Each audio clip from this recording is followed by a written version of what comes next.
Hi guys, this is Tantan Santiago, and this is the second half of my Yamaha experience. This is again the Yamaha Mio Aerox 155. So this is the Philippine standard version. Ito yung hindi pa siya naka-ABS. So for the Philippines, hindi pa nire-release yung S version and R version. So this is the standard version, and I believe the aforementioned versions will be released, I think, in a year or two, kasi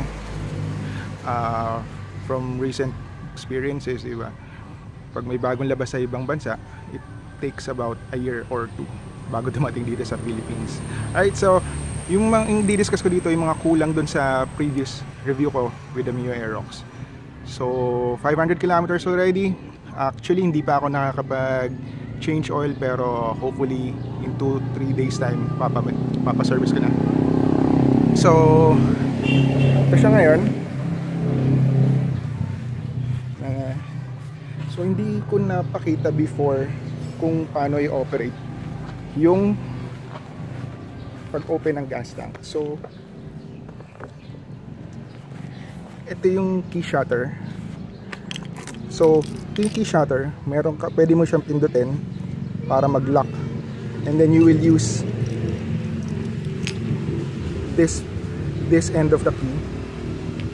Ay, focus natin. This end of the key para ma-open yung shutter dito, and then the keyholes get opened. Okay? So pag pinasok mo siya sa loob, off, and then you have to click on open right there. So pag naka-open siya, that's the time na pwede mo pindutin yung fuel or seat. So let's check the fuel. Like that. So pwede kang nakasakay habang nagpapa-refuel, pero as recommended, dapat you have to step down from your motorcycle.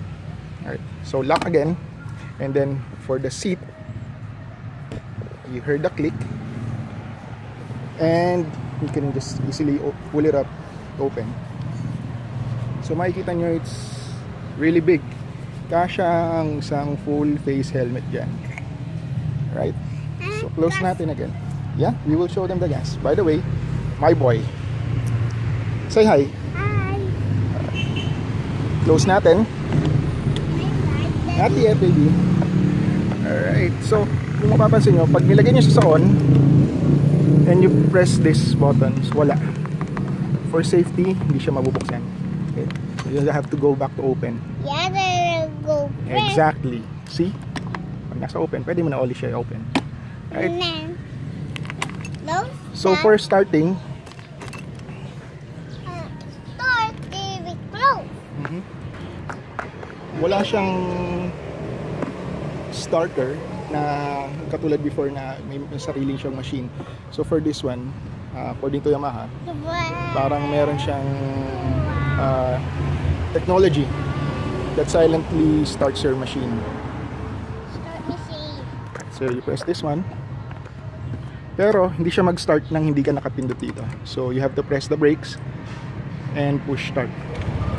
That's it. Right. So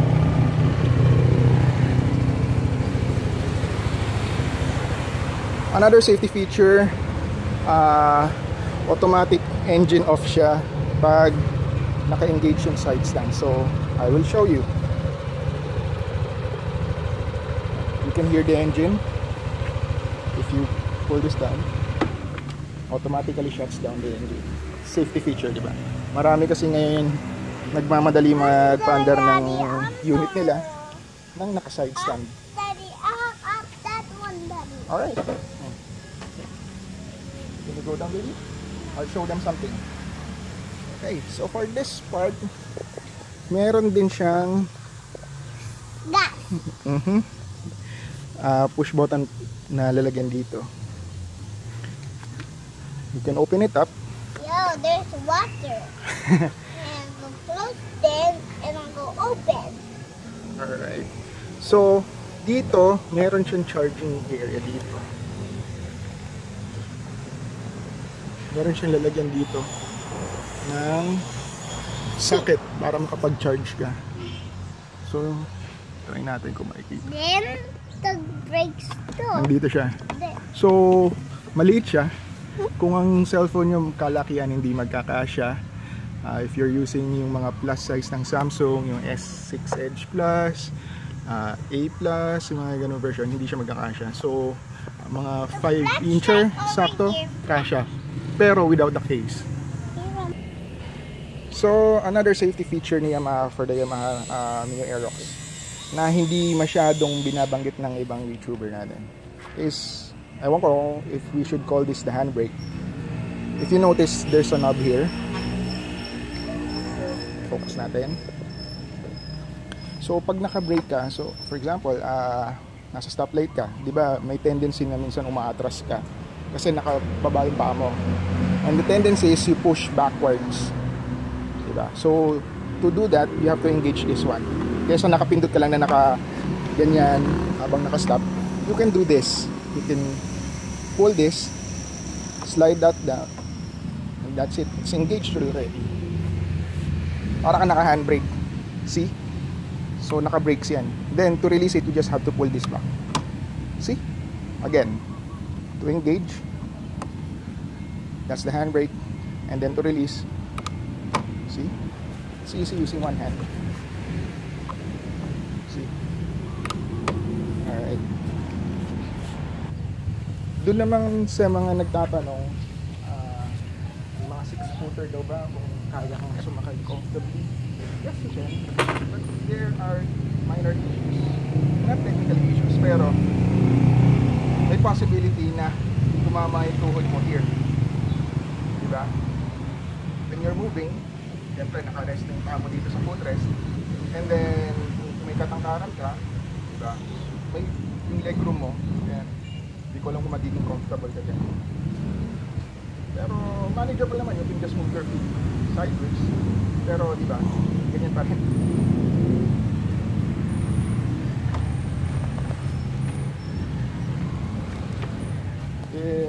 Kung ang height mo naman medyo mababa, let's say 5'4", 5'5" below, siguro magtitiptoe ka pagka nakasakay ka na kasi may hirapan ka rin. I'll show you. I'm 5'9" by the way. I'm 5'9" and look at me. Good. Rest it properly. I'm 5'9", ha? I'm 5'9".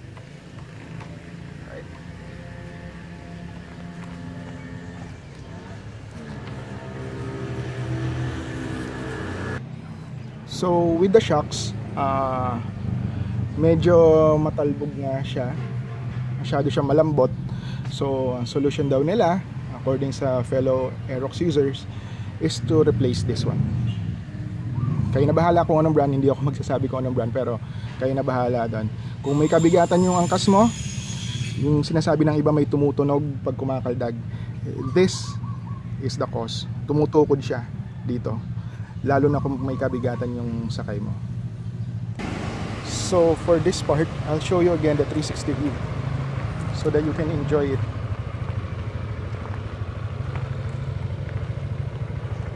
Headlights on as always.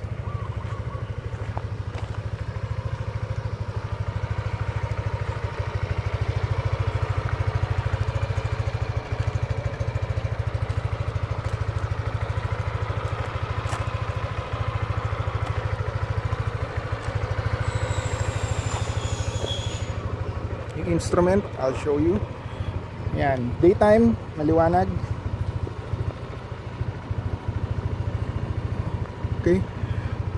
We have odometer, trip meter, fuel economy, and then yung battery voltage. So you have to always check this one. Pag nag below 10 siya, I believe mahihirapan ka na mag-start. So you better make sure na your battery is charged. Then you have your time here.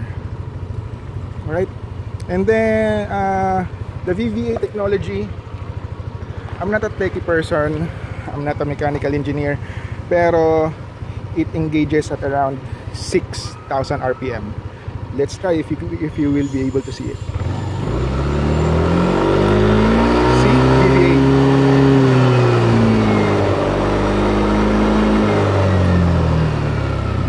down siya nung bumaba siya ng 6. Alright, VVA is like a turbo for your Aerox, diba? And there are videos in YouTube then na will show you how the technology works. So that's it. That's for this video. I hope you enjoy it and I hope you learned something new from me. Bili na kayo. You will love this unit, promise. And if kung makakapaghintay pa kayo, baka makuha nyo yung bagong version. I mean, siguro yung ibang colorway, pero yung version baka matagalan pa. You can always have your unit, you know, modified if you want the electric starter, and then yung rear disc brake conversion meron namang nagko-convert, and then the monoshock meron din nagko-convert. Just have to look for them. Alright, again, this is Tantan Santiago. I hope you enjoyed and I hope you learned something new. Bye bye.